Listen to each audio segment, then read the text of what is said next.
नमस्कार, आप देख रहे हैं एसबीसीएन टाइम्स और मैं हूं आपके साथ मयंक शर्मा। आइए शुरुआत करते हैं आज की कुछ प्रमुख हेडलाइंस के साथ।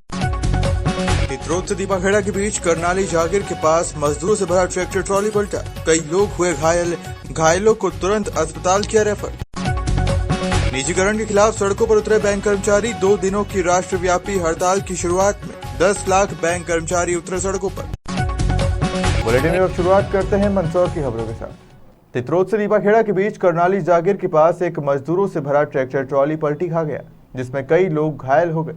घायलों को तुरंत अस्पताल रेफर किया गया। आपको बता दें कि तित्रोत से दीपाखेड़ा रोड पर गांव करनाली जागीर के पास कल शाम करीब 6 बजे 8 लाइन प्रोग्रेस एरिया में मजदूरों की भरी एक ट्रैक्टर ट्रॉली पलटी खा गई, जिसमें ट्रैक्टर ट्रॉली में सवार कई लोग घायल हो गए।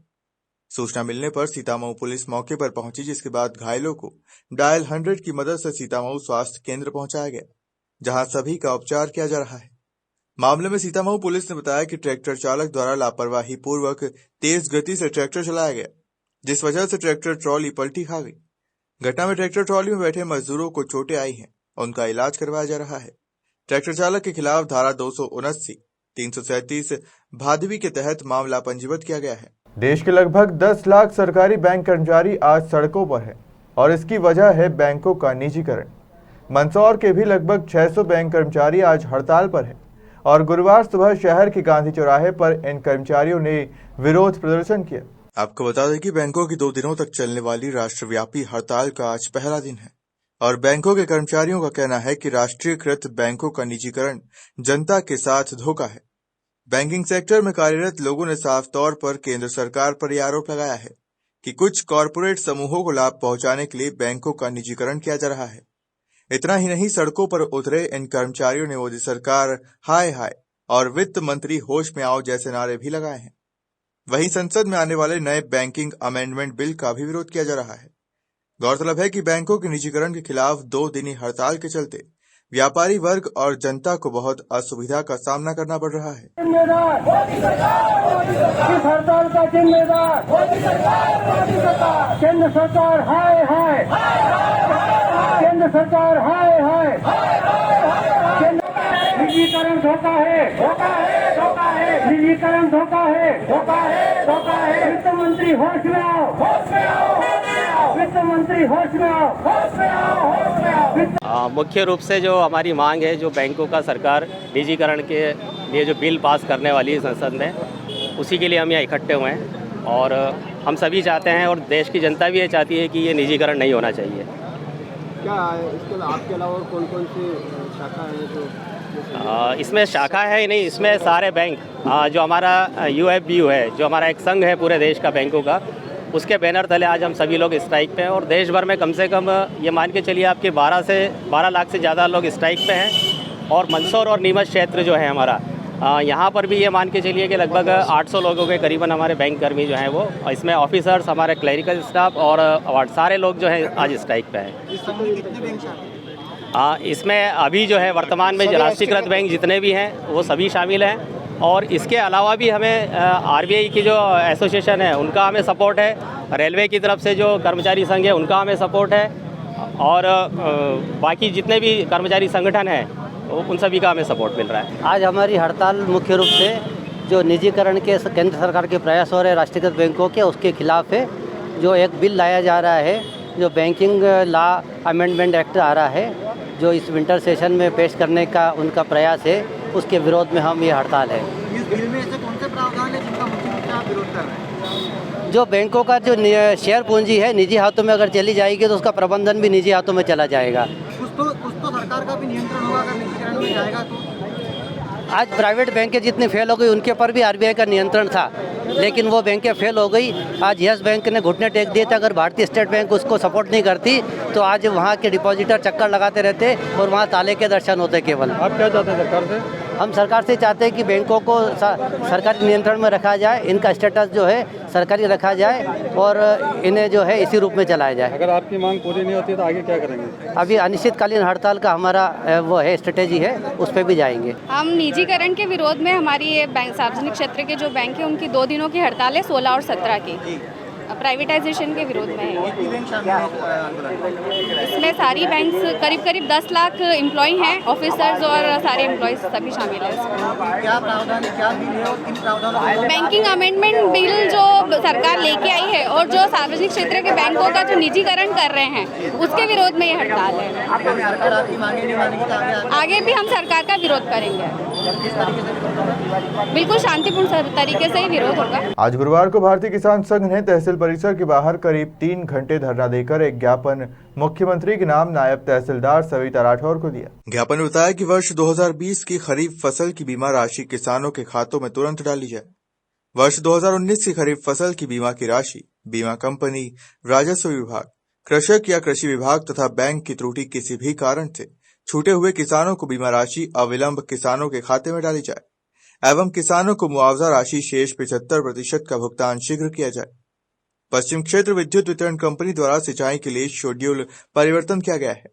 इसे लगातार दिन में 10 घंटे बिजली दी जाए, इसलिए इसे तत्काल परिवर्तन किया जाए।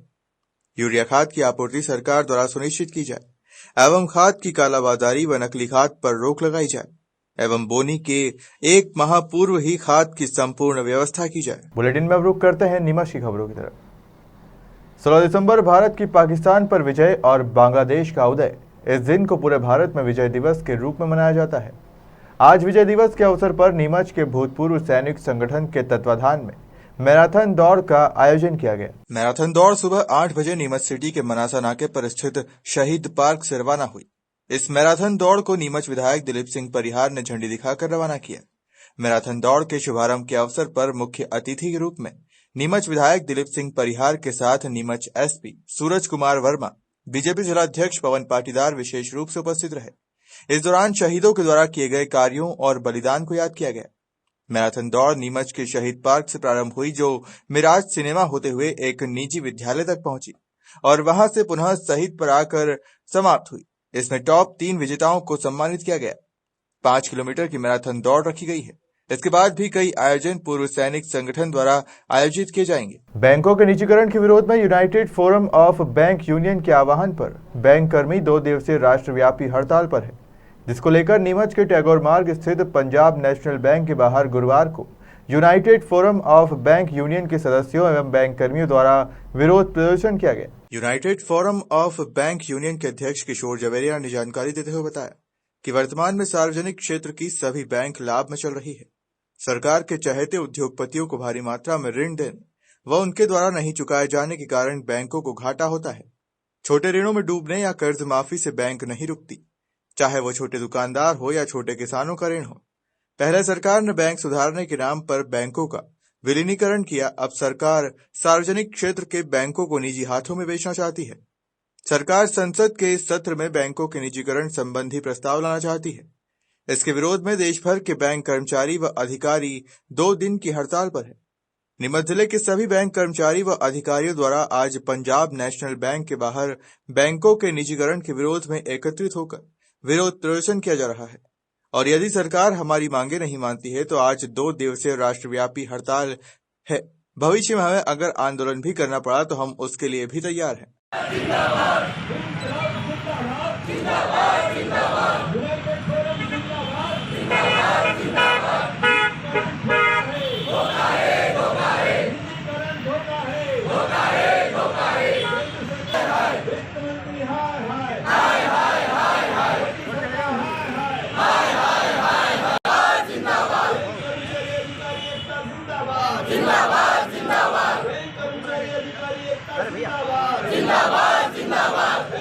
के बैंकों का निजीकरण कर दिया जाए और बैंक कारपोरेट घरानों को सुपुर्द कर दी जाए। जनता का पैसा है ये और जनता का पैसा बड़े घरानों के सुपुर्द करने के लिए सरकार एक बिल लाना चाहती है और इसी संसद सत्र के अंदर ये बिल लाना चाहती है। इसका हम विरोध कर रहे हैं क्योंकि सरकार इस बात के लिए बिल्कुल सुनने को तैयार नहीं है कि ये जनता का पैसा किस तरह कारपोरेट घरानों को दे दिया जाएगा।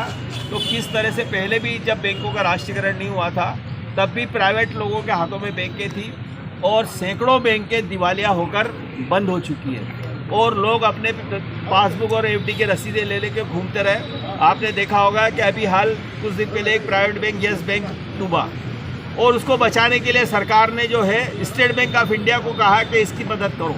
जब प्राइवेट बैंक डूबते हैं तो सरकारी बैंकों से मदद की गुहार की जाती है, और स्थिति ये है कि सरकार ने अब जो है निजी हाथों में सेंट्रल बैंक ऑफ इंडिया और इंडियन ओवरसीज बैंक, ये दो बैंकों के बेचने का बिल अभी संसद में लाने का प्रस्ताव किया है। पूरे देश के कर्मचारी इस प्रस्ताव का विरोध कर रहे हैं और उसी के लिए आज ये हड़ताल है। हम किसी भी हालत में बैंकों का निजीकरण नहीं होने देना चाहते, क्योंकि खाली बैंक एम्प्लॉय की बात नहीं है, ये आम जनता का पैसा है और आम जनता का पैसा निजी हाथों में सौंपा जाता है। ये एक तरह से सरकार एक कुप्रचार कर रही है कि बैंकों के अंदर कर्मचारी सरकारी बैंकों में काम नहीं कर रही है। बात बिल्कुल गलत है, क्योंकि सरकारी बैंकों में प्राइवेट बैंकों से 4 गुना ज़्यादा खाते हैं। अगर प्राइवेट बैंक में 10,000 खाते तो सरकारी बैंक में 40,000 होंगे, अगर वह 20,000 है तो यहाँ 80,000 खाते होंगे। तो इस तरह से, और वहाँ के जो स्टाफ है उसकी बनिस्बत सरकारी बैंकों में दिन पर दिन स्टाफ कमी की जा रही है। और आप देखेंगे कि पहले जहाँ पर एक छोटी बैंक के अंदर भी 15-20 का स्टाफ होता था, आज 3 या 4 आदमी बैंक चला रहे हैं। तो जब आप स्टाफ नहीं देंगे कस्टमर को, कैसे पब्लिक को हम सुविधा दे सकेंगे? तो जनता के बीच में एक ये मैसेज सरकार डालना चाहती है कि सरकारी बैंक के कर्मचारी काम नहीं करते, जबकि ये गलत है, क्योंकि सरकार की जितनी भी योजना है वे सब सरकारी बैंक पूरी करती है। अभी आपने देखा होगा कि जनधन खाते जब बैंक के अंदर खुले तो हिंदुस्तान के सरकारी बैंकों ने विश्व के अंदर एक रिकॉर्ड कायम किया कि सबसे ज़्यादा खाते राष्ट्रीयकृत बैंकों में खुले। निजी बैंकों के अंदर बिल्कुल खाते नहीं खुले और नाम मात्र के खाते खुले, और उसमें कोई रुचि नहीं ली। सरकार की किसी योजना के अंदर निजी बैंक कोई रुचि नहीं लेती है, और स्थिति ये है कि जो भी सरकार की योजनाएं होती है वो सरकारी बैंकों पर थोप दी जाती है। अगर ऋण माफ़ी होगी तो सरकार देखेंगे कि राष्ट्रीयकृत बैंकों की सारी ऋण माफ़ी। तो ये जो डूबत का पैसा है, आपने देखा है ललित मोदी, विजय माल्या और मध्य प्रदेश सरकार एवं विद्युत कंपनी के द्वारा कोरोना काल में विद्युत उपभोक्ताओं को बिल की राशि में राहत देने का आश्वासन दिया था। वर्तमान में उपभोक्ताओं को कोरोना काल में स्थगित राशि को जोड़कर बिजली बिल दिए जाकर उनसे राशि वसूली जा रही है, जिसके चलते उपभोक्ता खासे परेशान होकर बिजली बिल भरने में असक्षम, असहज महसूस कर रहे हैं। जिसको लेकर शहर कांग्रेस कमेटी के पदाधिकारियों ने गुरुवार को उपभोक्ताओं से विचार विमर्श कर उनकी समस्याओं के निराकरण के लिए भूतेश्वर महादेव मंदिर पर बैठक का आयोजन किया था, परंतु उक्त बैठक में केवल कांग्रेस के पदाधिकारी ही पहुंच पाए थे। आम उपभोक्ता उक्त बैठक में नहीं पहुंच पाए थे, जिससे कांग्रेस के पदाधिकारी उनसे विचार विमर्श नहीं कर सके।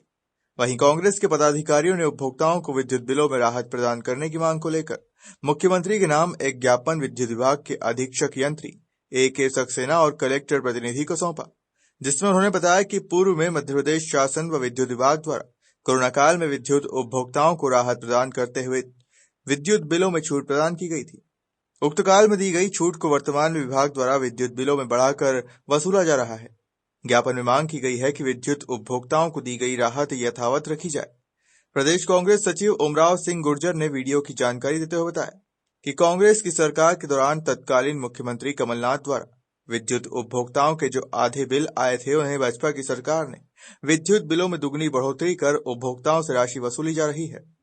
कोरोना काल में वैसे भी हर व्यक्ति परेशान था। भले ही उस समय सरकार द्वारा विद्युत बिलों में छूट प्रदान की गई थी, परंतु आज पुनः विद्युत विभाग एवं शासन द्वारा कोरोना काल में दी गई छूट को बिलों में जोड़कर उपभोक्ताओं से वसूला जा रहा है, जो न्यायोचित नहीं है। हम आम जनता के साथ हैं। यदि सरकार द्वारा विद्युत उपभोक्ताओं को राहत प्रदान नहीं की जाती है तो कांग्रेस इसका पुरजोर विरोध करेगी, और हमें सड़कों पर आकर आंदोलन भी करना पड़ा तो हम तैयार हैं। कांग्रेस जनता के साथ है। ज्ञापन सौंपने के दौरान शहर कांग्रेस कमेटी अध्यक्ष मुकेश कालरा, प्रदेश कांग्रेस सचिव ओमराव सिंह गुर्जर, महिला कांग्रेस अध्यक्ष आशा सांबर, ओम शर्मा, हरगोविंद दीवान सहित अन्य पदाधिकारी उपस्थित थे। जब से भारतीय जनता पार्टी की सरकार बनी है तब से बिजली के बिल जो आधे कमलनाथ जी की सरकार ने किए थे वापस डबल कर दिए, और उसके बाद कोरोना काल में बहुत ज़्यादा परेशानी में रहे, लोगों को काम धंधे नहीं थे। ऐसे समय में सरकार ने बिजली के बिल माफ़ किए थे। ऐसा लग रहा था कि यार चलो बिजली के बिल माफ़ किए, कम से कम एक राहत मिली। लेकिन जो सरकार ने माफ़ किए थे वो बिजली के बिल वापस लोगों को दे दिए, और समाधान योजना के नाम पर 10 लाख रुपए नीमच की जनता से वसूल कर लिए। और ऐसी स्थिति में कांग्रेस जन जो है जनता के बीच में जाएंगे और उनसे बात करेंगे कि क्या ये आपके साथ न्याय है। बिजली के बिल पहले दुगने कर दिए, उसके बाद जो बिजली के बिल माफ़ किए थे वो वापस वसूल कर रहे हैं। ऐसी स्थिति में बहुत आक्रोश है लोगों में, और गरीब लोग हैं, बेरोजगार हैं, उनको रोजगार के कोई साधन उपलब्ध सरकार नहीं करा रही है, और बढ़ के बिजली के बिल जो है दे रहे हैं। जैसे तैसे भी लोग परेशान होकर बिजली के बिल जमा करा रहे हैं। ऐसी स्थिति में कहीं कनेक्शन न कट जाए, तो कांग्रेस इसका विरोध करती है। और आज जो है बिजली विभाग में, कलेक्टर कार्यालय में अधिकारियों से मिलेंगे और चर्चा करेंगे इस संबंध में, और वापस से जिन लोगों के बिजली के बिल जमा नहीं करा पाए हैं उनके बिजली के बिल वापस से माफ़ किए जाएं और आगे कनेक्शन नहीं काटा जाए, इस संबंध में चर्चा की जाएगी। ऐसा कमलनाथ सरकार में 100 रुपये बिल आया करता था, और अभी देखा जा रहा है कि बिल बहुत ज़्यादा आ रहे हैं, चाहे खेती के बिल हो चाहे घरों के बिल हो। उसको लेकर किस प्रकार से विरोध प्रदर्शन वगैरह किया जाएगा आपको? निश्चित रूप से कमलनाथ जी की सरकार बनी थी तो अधिकांश 100 यूनिट पर 100 रुपये के बिजली के बिल आ रहे थे, और उसके बाद जो है जैसे ही भारतीय जनता पार्टी की सरकार बनी वैसे ही आम लोगों को, उपभोक्ताओं को बिजली विभाग के द्वारा परेशान किया जा रहा है। ऐसी स्थिति में कांग्रेस जो है सक्रिय है और आंदोलन करेगी, और सरकार ने अगर बिजली के बिल कम नहीं किए तो आने वाले चुनाव में जनता इनको सबक सिखाने का काम करेगी। वैसे ज्ञापन में क्या मांग की गई है आज आपके? आज हम ज्ञापन में ये मांग कर रहे हैं कि जो बिजली के बिल स्थगित किए थे कि भाई अब बिजली के बिल नहीं लिए जाएंगे, वो बिजली के बिल वापस जो लिए जा रहे हैं ये गलत है, और बिजली के आगे भी कनेक्शन न काटे जाएं, और बिजली के बिल जो है पूर्व में जो है 100 रुपये लिए जा रहे थे 100 यूनिट तक के, वो वापस यथास्थिति की जाए। आज के लिए बस इतना ही। आप जुड़े रहिए SBCN टाइम्स के साथ।